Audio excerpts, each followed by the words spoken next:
हाय, मैं हूँ सीए गौरव सब्रवाल ए team commerce academy से। और आज हम बात करने वाले हैं कि क्या आर्टिफिशियल इंटेलिजेंस सीए में यूएसए के जॉब खा जाएगा। आइए बात करते हैं। Welcome to career Tuesdays on the move. यहाँ पर हम करियर और मोटिवेशन से रिलेटेड अनबायस्ड वीडियोस बनाते हैं। Welcome back.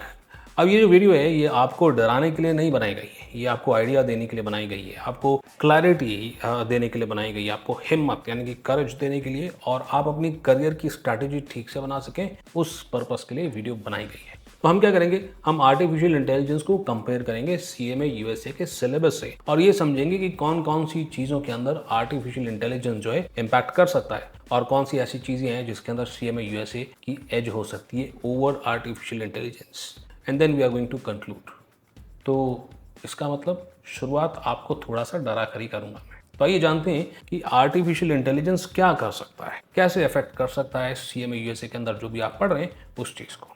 देखिए, सीधी सी बात है, आर्टिफिशियल इंटेलिजेंस जो है वो रेपिटेटिव नेचर का काम कर सकता है। वो ऐसा काम कर सकता है जो रूल बेस्ड होता है, यानी कि उस काम को करने का एक ही तरीका है और उस तरीके को अगर आर्टिफिशियल इंटेलिजेंस को सिखा दिया जाए तो वो काम मैनेज हो सकता है। आर्टिफिशियल इंटेलिजेंस ऐसा काम कर सकता है जो डेटा हेवी होता है और बहुत कम सुपरविजन मांगता है।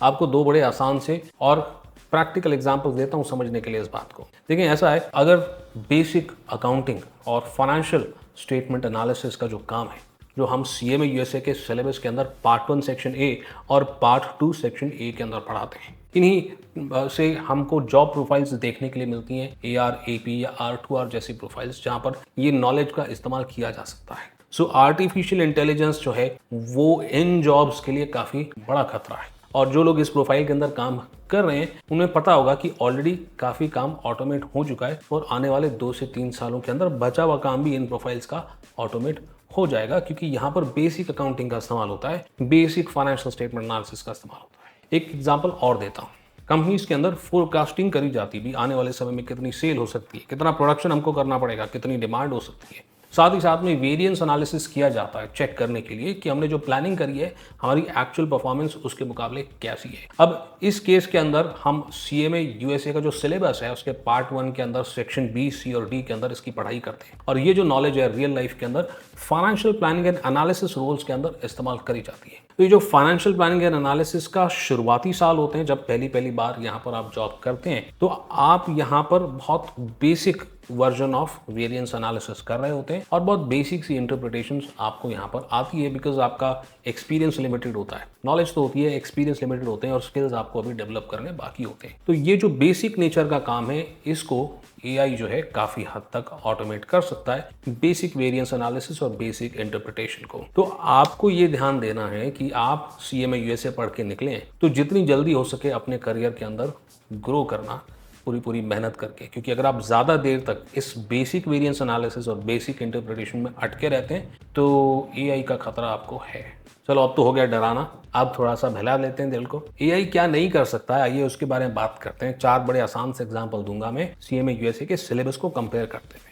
देखिए, सबसे पहला काम होता है स्ट्रैटेजी यानी कि लॉन्ग टर्म जो हमारे गोल्स हैं उसको कैसे अचीव करना है। सीएमए यूएसए के पार्ट 1 सेक्शन बी के अंदर आपको ये चीज़ काफ़ी डिटेल में सिखाई जाती है और आने वाले पार्ट्स में आप इसके बारे में और चर्चा करते हैं। स्ट्रैटेजी ऐसी चीज़ है जिसको बनाने के लिए, लॉन्ग टर्म गोल को बनाने के लिए कई सारे फैक्टर्स को कंसिडर करना होता है। ये फैक्टर्स अक्सर बदलते रहते हैं और इन बदलते हुए फैक्टर्स को ध्यान में रखते हुए आपको अपनी प्लानिंग को भी चेंज करना पड़ता है। अब ये ऐसी चीज़ है जिसको आर्टिफिशियल इंटेलिजेंस कभी भी रेप्लिकेट नहीं कर सकता, क्योंकि चीज़ें लगातार बदलती रहती हैं, सिनेरियोज लगातार चेंज होते रहते हैं, कई सारे फैक्टर्स बिजनेस को अफेक्ट कर सकते हैं। लॉन्ग टर्म के अंदर आर्टिफिशियल इंटेलिजेंस को आप चाह करके भी इस चीज़ के अंदर ट्रेन नहीं कर सकते।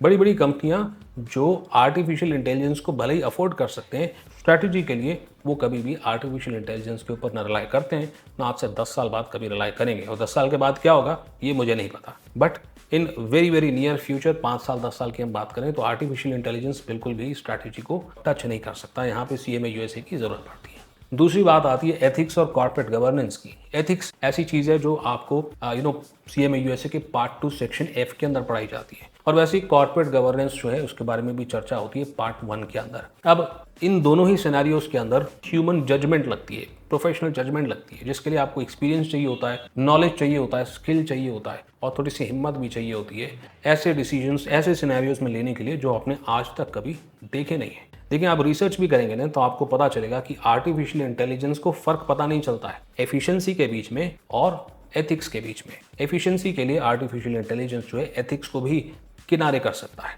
आप सर्च करेंगे तो आपको ऐसे कई एग्जांपल्स मिल जाएंगे जिसके अंदर आर्टिफिशियल इंटेलिजेंस के कुछ सजेशंस ऐसे हैं जिसके अंदर ह्यूमन हार्म भी हो सकती है। तो एथिक्स और कॉर्पोरेट गवर्नेंस के ऊपर जो एवर चेंजिंग फील्ड है, इसके अंदर लगातार चैलेंजेस आ सकते हैं, वहां पर आप आर्टिफिशियल इंटेलिजेंस के ऊपर कभी भी राज नहीं कर सकते। और यहाँ पर सीएमए यूएसए ही तो है जो सेंटर में है। आइए बात करते हैं पॉइंट नंबर 3 की, वो है corporate finance. Corporate finance CMA USA के पार्ट 2 सेक्शन B के अंदर काफी डिटेल में पढ़ाया जाता है। अब ये जो कॉर्पोरेट फाइनेंस वाली चीज है, ये ऐसी चीज है जिसको कांस्टेंट मॉनिटरिंग की जरूरत होती है, और अगर फाइनेंस को लेकर के आर्टिफिशियल इंटेलिजेंस पर रिलाई किया गया तो वहां पर आर्टिफिशियल इंटेलिजेंस का बायस आ जाता है। मतलब आर्टिफिशियल इंटेलिजेंस को कॉर्पोरेट फाइनेंस के लिए आप ट्रेनिंग प्रोवाइड करनी पड़ती है, डेटा सेट्स डालने पड़ते हैं, और डेटा सेट डालने वाला जो पर्सन है अगर उसकी नॉलेज कमजोर है या उसका कोई बायस है फाइनेंस को लेकर के, तो वही आर्टिफिशियल इंटेलिजेंस के रिकमेंडेशंस में भी आपको देखने के लिए मिल सकता है। अगर ये बात आपको अभी तक क्लियर नहीं हुई तो मैं सिंपल शब्दों में बोल देता हूं कि इतनी कंपनियां अपने कॉर्पोरेट फाइनेंस के लिए बिल्कुल भी आर्टिफिशियल इंटेलिजेंस के ऊपर रिलाई नहीं करती हैं। इतने आर्टिकल आपको मिल जाएंगे, बड़ा क्लियरली देख के समझ में आ जाएगा कि कॉर्पोरेट फाइनेंस एक ऐसी चीज है, एवर चेंजिंग फील्ड है, जिसके अंदर मशीन के ऊपर, आर्टिफिशियल इंटेलिजेंस के ऊपर कभी भी रिलाई नहीं किया जा सकता। हाँ, कुछ टास्क को ऑटोमेट जरूर किया जा सकता है, बट वो सिर्फ इसलिए ताकि जो मेन टास्क है उसके लिए आपके पास ज़्यादा समय बच जाए। और एक एग्जांपल और देता हूँ जो बहुत सिंपल और स्ट्रेट फॉरवर्ड है, और वो है ह्यूमन कम्युनिकेशन। देखिए, सीएमए यूएसए जो है टारगेट करता है फाइनेंशियल प्लानिंग एंड एनालिसिस। ये ऐसी फील्ड है जिसके अंदर लगातार मोटिवेटेड रहने की ज़रूरत होती है, और इंसान को मोटिवेट तो इंसान ही कर सकता है, एआई नहीं कर सकता, सीधी सी बात है। तो जैसे जैसे इस फील्ड के अंदर आपका एक्सपीरियंस बढ़ता जाता है, आपसे एक्सपेक्टेशंस बढ़नी शुरू हो जाती हैं, और इन एक्सपेक्टेशंस को पूरा करना चाहते हैं तो आपको अपने स्किल्स के ऊपर काम करना बेहद ज़रूरी हो जाता है। और यहीं हम कंक्लूड करेंगे अपनी इस वीडियो को। देखिए, ऐसा है, सीएमए यूएसए के साथ आपको स्किल्स के ऊपर काम करना बेहद ज़रूरी है। ऑलरेडी इसके ऊपर एक मैं वीडियो बना चुका हूँ, लिंक आपको डिस्क्रिप्शन में मिल जाएगा। फिलहाल के लिए इतना ज़रूर बता देता हूँ कि डेटा एनालिटिक्स एक ऐसी चीज़ है जो सीएमए यूएसए के साथ आपको करना बेहद ज़रूरी है। यहाँ पर कई प्रोफाइल्स के अंदर जैसे जैसे आप आगे बढ़ते हैं आपसे एक्सपेक्ट किया जाता है कि इंटरमीडिएट नॉलेज आपको डेटा एनालिटिक्स की होनी चाहिए। ऑलरेडी इसके ऊपर एक सीरीज़ मैंने काफ़ी समय पहले बनाई थी, बट तब से लेकर अब तक डेटा एनालिटिक्स के अंदर काफ़ी चेंज आ गया है, काफ़ी नए नए टूल्स आ गए हैं जिसका इस्तेमाल किया जा रहा है फाइनेंस की फील्ड में, जो सीएमए यूएसए को सीखना ज़रूरी है। जानना चाहते हैं कि 5 से 6 वीडियो की एक डेटा एनालिटिक्स के ऊपर सीरीज बना दूं, और उसमें ये भी हम डिस्कस करें कि भी कैसे आप फ्री में सीख सकते हैं डेटा एनालिटिक्स को, तो कमेंट के अंदर लिख दें डेटा एनालिटिक्स सीरीज, उसके ऊपर काम करना मैं शुरू कर दूंगा। मोटिवेशन के लिए कमेंट्स मुझे आपके ज़्यादा चाहिए होंगे। दूसरी बात करते हैं ऑटोमेशन की। जैसा कि मैंने बताया कि आप अपने टास्क को जो रेपिटेटिव नेचर के हैं उसको आप ऑटोमेट करना चाहेंगे, ताकि आपका फोकस, इसमें आपका दिमाग लगता है, उसके अंदर जाए, और वहीं से ही आपको प्रमोशन भी मिलती है। तो अगर आप चाहते हैं अपना दिमाग ऐसे जगह पे लगाने के लिए, ऑटोमेशन आपको सीखनी पड़ेगी। ऑटोमेशन के लिए पाइथन ये आपको काफ़ी हेल्प कर सकते हैं in order to automate a lot of your task. तीसरी बात मैं करूंगा कम्युनिकेशन और नेटवर्किंग स्किल्स, ऐसी चीज़ जो कभी भी आर्टिफिशियल इंटेलिजेंस जो है ये रिप्लेस नहीं कर सकता। भैया, ऑफिस पॉलिटिक्स के लिए एआई को थोड़ा ना लगाओगे। तो मेरे हिसाब से अब शायद से आपको समझ में आ रहा होगा कि मैं क्या कहना चाहता हूँ। देखिए, आर्टिफिशियल इंटेलिजेंस आपका जॉब नहीं लेके जाएगा। अगर आप एक सीएमए यूएसए क्वालिफाइड प्रोफेशनल हैं तो आपका जॉब वो लोग लेकर के जाएंगे जो आर्टिफिशियल इंटेलिजेंस का इस्तेमाल करते हैं और रेपिटेटिव नेचर टास्क को ऑटोमेट करते हैं और अपना ध्यान मेन काम के अंदर लगाते हैं। ऐसे लोगों से खतरा है आपको। तो आपको आर्टिफिशियल इंटेलिजेंस अपनी खुद की एफिशिएंसी बढ़ाने के लिए करना है, ताकि आप इन लोगों से compete कर पाओ, ना कि आर्टिफिशियल इंटेलिजेंस इटसेल्फ से। एआई एक टूल है, आपका कॉम्पिटिटर नहीं है। तो यहाँ पर मैं कहना चाहूँगा कि अगर इस वीडियो को देख के आपको थोड़ा बहुत डर लग रहा है तो ये डर अच्छा है, क्योंकि ये आपको मोटिवेट करेगा, आपके अंदर एक आग जगाएगा कि आप अपने स्किल्स के ऊपर काम कर सकें, और वही मेरा गोल था। उम्मीद करता हूँ कि आपको ये वीडियो अच्छी लगी होगी। वीडियो को लाइक करें, हाइप कर दें अगर वो ऑप्शन आपको दिख रहा है तो, एंड कोई भी सवाल है तो कमेंट के अंदर पूछ सकते हैं। मैं आपको मिलता हूँ बस राइट अगली वीडियो में।